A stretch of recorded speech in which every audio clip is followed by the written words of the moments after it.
18वां अध्याय। इस प्रकार उस ब्राह्मण के विलाप को सुनकर दसों दिशाओं में गरजता हुआ मेघ बादल आया। उस मेघ से पर्वतों को कंपायमान करता हुआ, तीक्ष्ण स्पर्श करता हुआ बड़े वेग से वायु चलने लगी। अत्यंत जोर से वहां बिजली चमकने लगी और मेघ शब्द से चारों दिशाएं पूरित हो गई। इस प्रकार एक मास तक ऐसा जल बरसा कि सारी पृथ्वी जल से भर गई। परंतु पुत्र शोक की अग्नि से तपे उस ब्राह्मण को कुछ भी मालूम न हुआ। उसने पानी पिया न भोजन किया। पुनः पुनः इस प्रकार पुकारते हुए ही उसको सारा मास व्यतीत हो गया। वो मास श्री कृष्ण भगवान का प्रिय पुरुषोत्तम मास था। सो अनजाने में उस ब्राह्मण ने पुरुषोत्तम मास की सेवा की, जिससे अत्यंत प्रसन्न होकर श्री कृष्ण भगवान प्रकट हो गए। उस समय मेघ बरसना बंद हो गया।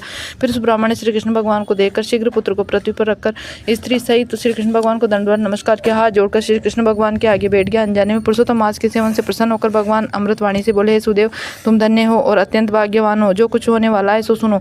मैं कहता हूँ, हे ब्राह्मण, तेरे इस पुत्र के 12,000 वर्ष की आयु होगी। हे द्विजोत्तम, तेरे को सुख देने वाला होगा, इसमें कोई संदेह नहीं है। मैंने प्रसन्न होकर तुझको पुत्र दिया। नारायण कहने लगे, हे नारद, भगवान के इतने कहने पर वो ब्राह्मण पुत्र जीवित होकर उठ बैठा और ब्राह्मण उसकी स्त्री दोनों ही पुत्र को देखकर महा आनंदित हुए और देवता भी पुष्पों की वर्षा करने लगे। सुखदेव ने उन दोनों माता पिता तथा श्री हरि को नमस्कार किया और गुड़ भी पुत्र सहित ब्राह्मणों को देखकर अत्यंत प्रसन्न हुआ। तब ब्राह्मण आश्चर्य युक्त होकर श्री कृष्ण को नमस्कार कर हाथ जोड़कर गदगद वाणी से संशय काटने के लिए आनंद सहित भगवान से पूछने लगा, भगवान, मेरे 4,000 वर्ष तक निरंतर मां कठिन तप करने पर आपने जो कठोर वचन मुझसे कहे थे कि मेरे 7 जन्मों में पुत्र का सुख नहीं, उस वाक्य के उल्लंघन हेतु मरे हुए पुत्र को जीवित करने का कारण क्या है?